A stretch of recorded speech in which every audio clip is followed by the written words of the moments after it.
ফজরের নামাজ বহুত গুরুত্বপূর্ণ। আমাদের নবী সাল্লাল্লাহু আলাইহি সাল্লাম রবিউল আউয়াল মাসের সোমবারে সর্বশেষ উম্মতকে, নবীর সাহাবীদেরকে মসজিদে ফজরের নামাজের সময় দেখে পুরা মসজিদ ভরা দেখে খুশি হয়েছিলেন এবং নবীজি চোখের পানি ফেলে কাঁদছিলেন। আর আয়েশা রাদিয়াল্লাহু তাআলা আনহাকে বলছিলেন, নবীজি ফজরের নামাজে সেদিন ইন্তেকালের দিন যেতে পারেন নাই, এত অসুস্থ ছিল।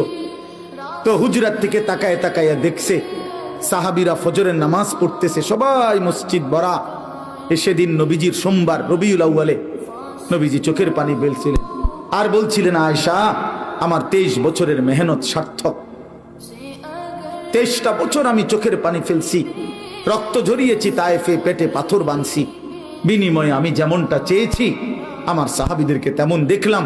ফজরের ওয়াক্তে মসজিদ ভরা দেখলাম। এরপরেই নবীজি আল্লাহর কাছে বলছে, আল্লাহ আল্লাহুম্মা রফিকাল আলা, আপনি বন্ধুর কাছে আমি যেতে চাই। এই সেদিন জোহরের আগেই সোমবার দিন আল্লাহ রাসূল সাল্লাল্লাহু আলাইহি ওয়াসাল্লাম ইন্তেকাল করেছে। এটাই বিশুদ্ধ ইতিহাস। এজন্য নবী সাল্লাল্লাহু আলাইহি সাল্লাম উম্মতকে শেষ কোন নামাজে দেখছেন? সবাই বলেন, সবাই বলেন। সেই উম্মত যখন আমলনামা নিয়ে নবীর সামনে যাবে আর আল্লাহ রসুলের হাতে নিজের আমলনামা তুলে দিবে, ইয়া রাসূলুল্লাহ, এই যে আমার আমলনামা, আপনি আমার জন্য একটু সুপারিশ করেন। আল্লাহর কসম, নবীজি সাল্লাল্লাহু আলাইহি সাল্লাম তখন তাকিয়ে দেখবে আর দেখবে পৃষ্ঠার পর পৃষ্ঠা